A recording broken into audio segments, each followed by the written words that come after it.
All right, Unsafe Spaces Sports. We got three quick hits here in the sports section, things that kind of tickled my fancy. First of all, the obvious sports story of the week was the Atlanta big game. You got to say big game or you get in trouble. So it was a big game. It was Sunday. It was 6:30. Almost a record number of people didn't watch that game. It was under 100 million, unfortunately, for CBS. They did an unbelievable job on it. The broadcast was really good. The problem was the game wasn't. And I don't care what anybody says. When you get a game that's the lowest scoring game in the history of the Super Bowl, when it's 13-3, that means there's not much excitement. That means there's not much action.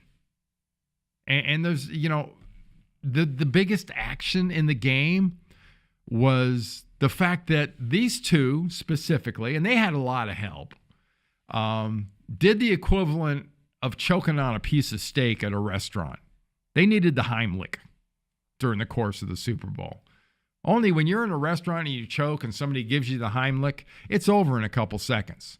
They had to go through this for 3.5 hours, and it was torture to watch these guys because they did. No one likes to talk about choking and gagging. The Rams gagged on the Super Bowl. Biggest moment, biggest game. If there's a God in their life, they'll get lucky and maybe get back. I don't really care about who won. I don't care about who lost. I do care when the game sucks. And I'm sorry. That was not fun to watch. I've listened to a lot of sports commentators. Oh, that was compelling. You know what? If it was so compelling, why didn't you geniuses and experts have a defensive player for MVP? Anybody got a thought? Dante Hightower had 2 sacks.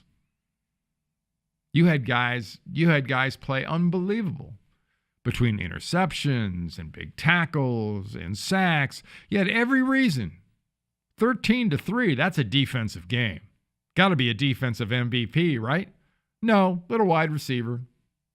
You people have not only no imagination, you don't know much about the game.